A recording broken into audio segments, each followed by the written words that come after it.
A gente está falando sobre diabetes, como prevenir, como evitar, como tratar também. Tem um exame que a gente falou no início do programa, que é muito importante, obrigatório para quem já tem mais de 45 anos e muito importante para quem quer se prevenir, que mede o exame de sangue, que vai medir a taxa de açúcar no sangue. Doutor Ricardo, o que a gente pode, se a gente tivesse um sinal verde, vermelho e amarelo, quais seriam esses níveis para a gente preocupar? Vamos ver aqui no telão, para a gente se preocupar ou não com esse índice, né? Glicose, é o açúcar no sangue, em miligramas por decilitro. Se você tem abaixo de 100, não se preocupa, tem acima de 45 anos, dosou, está abaixo de 100, não está dentro de um fator de risco, eu comentei no começo do programa, não tem obesidade, não tem hipertensão, não tem antecedentes na família, fica tranquilo, daqui 3 anos você repete esse exame. Amarelo. Cuidado, você está entre 100 e 126, você já pode ter pré-diabetes. Pré-diabetes é uma doença onde você tem todas as ferramentas para ficar diabético. E nesse momento, se você mudar de vida, passar para a geladeira verde, comer melhor, fazer exercício físico, mudar estilo de vida, quem sabe você não chegue no vermelho, que é o diabetes. Aí sim. Se você tiver uma glicemia de jejum acima de 126, repetida, 2 glicemias de jejum acima de 126, você já é diabético pela glicemia e o tratamento se impõe. Aí não só mudar estilo de vida, como o tratamento com medicamentos. É importante repetir esse exame. É importante repetir. Se você pode, como após 8 horas de jejum, tem uma glicemia acima de 126, pode ter havido alguma falha técnica de coleta, ou uma dieta inadequada, algum outro fator que esteja influindo sobre a medida, você recheca, faz esse exame depois de uma semana e se tiver 2 glicemias acima de 126, você é diabetes. Doutor Alfredo, o Fernando falou do exame de sangue, tem um exame de tolerância também. Tem um exame que, naqueles pacientes em que há dúvida, o paciente bebe glicose, mas glicose mesmo, e mede durante 2 horas, em geral 2 horas, ao seu açúcar. Se depois de 2 horas seu açúcar no sangue tiver mais que 140, você já tem o que a gente chama de pré-diabetes, com intolerância à glicose. E se for mais que 200, você já é diabético também. É um exame mais refinado que se faz com muito menos frequência do que uma simples tirada de sangue para fazer a glicemia, que é um exame muito simples, né? Pois é, e tem um outro exame também que dá a quantidade de açúcar no sangue nos últimos 3 meses. Quem mostra pra gente é a Natália Ariede. Quanto você coloca de açúcar no seu cafezinho? Bom, cada um sabe, né, o quanto gosta de adoçar as coisas. Agora, quanto açúcar tem no nosso sangue? Como é que faz para saber se temos muito, pouco, se temos diabetes? A gente foi atrás dessas respostas. Doutora, hoje, aqui em laboratório, quantos exames são feitos para diagnosticar diabetes, a glicemia especificamente, e para acompanhamento? Ao todo, são 25 mil dosagens de hemoglobina glicada por mês. O que esse exame mostra? Representa as variações de glicemia nos últimos 3 meses daquele indivíduo. Dá para ver quanto de açúcar tem acumulado no sangue nos últimos 3 meses. E quem mede o risco de diabetes é essa máquina aí.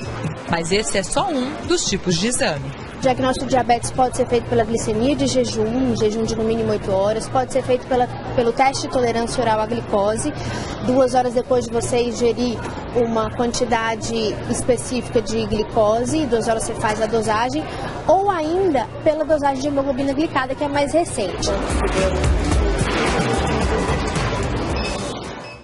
Doutora, explica pra gente por que pro diabético é tão importante ter o controle da glicemia. O controle da glicemia no paciente com diabetes envolve não só o tratamento dele, como complicações da própria doença do diabetes a médio e longo prazo. A gente sabe que nos casos do diabetes descompensado, nós temos complicações a nível renal, a nível de fundo de olho, membros inferiores. Essas complicações são o que a gente vê. Mas o problema está nos vasos sanguíneos. Quando a gente fala em olhos, a gente sabe que no fundo do nosso olho, a retina, ela é extremamente vascularizada. Então, se eu tenho um comprometimento desses vasos, eu tenho, consequentemente, um comprometimento da visão. E quem não quer ter nenhuma dessas complicações é o Mark, que é diabético. Eu faço questão de manter um controle intensivo em torno de 8 a 10 vezes por dia. Eu descobri aos 10 anos, né?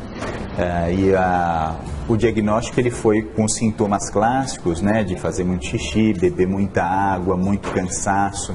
O Mark coloca essa tirinha com sangue no glicosímetro, que mede a glicemia dele.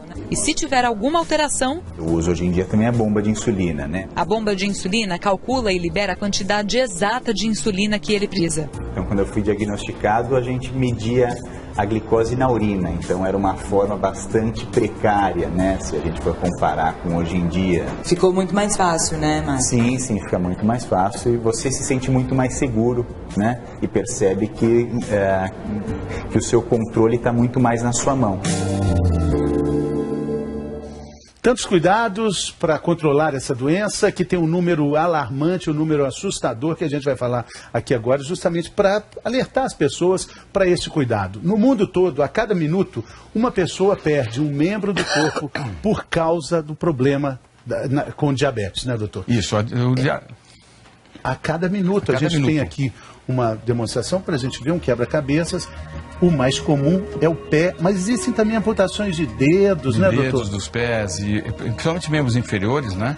A amputação é um avanço muito grande da doença. Então, quando o paciente está num estado muito avançado da glicemia, um descontrole associado a outras doenças como diabetes, como hipertensão, açúcar, além do açúcar alto, como a hipertensão, como colesterol elevado, tabagismo, são todos fatores que acabam agravando ainda mais o diabetes, levando à amputação. Também chamando a atenção para cegueira. A principal causa de perda visual no mundo é o diabetes. Insuficiência renal, diálise, transplante de rim. Então, se você não cuida, não segue uma mudança do seu estilo de vida, não controla com medicamentos, um controle adequado, com hemoglobina glicada, o final é ter complicação do diabetes. Isso pode ser evitado. Esse dado não é uma condenação, é só uma informação. A gente está vendo aqui, é um alerta, isso pode ser evitado.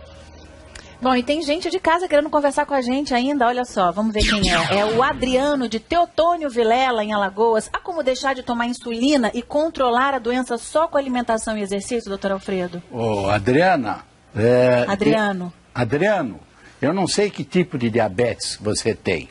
Se você tiver o diabetes do tipo 1, que é o que aquele rapaz tinha, não, você vai ter que tomar insulina sempre para o resto da tua vida.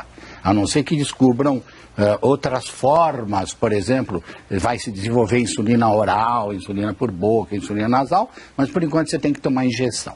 Agora, se você tiver o tipo 2, eventualmente você não precisa tomar insulina. Eu vejo muita gente tomando insulina, sendo diabetes tipo 2 e que não precisam. Mas eu gostaria de fazer um alerta aqui. O rapaz estava fazendo uma bomba de insulina. Bomba de insulina não é para qualquer um. Bomba de insulina você não tem aí sendo distribuída, nem coisas desse tipo. Precisa de acompanhamento médico. A mensagem é: controle o seu diabetes o melhor possível. E felizmente aquela imagem de amputação que o Fernando mostrou lá, e que o Ricardo também, está cada vez mais raro, não é? Porque hoje em dia as pessoas estão se controlando muito melhor. Muito bem, e também não temos mais tempo, doutor. Muito obrigado pela companhia, muito obrigado, boa semana. Está só começando, amanhã tem mais, né, Flávia? Amanhã tem mais, fica agora com a Fátima Bernardes.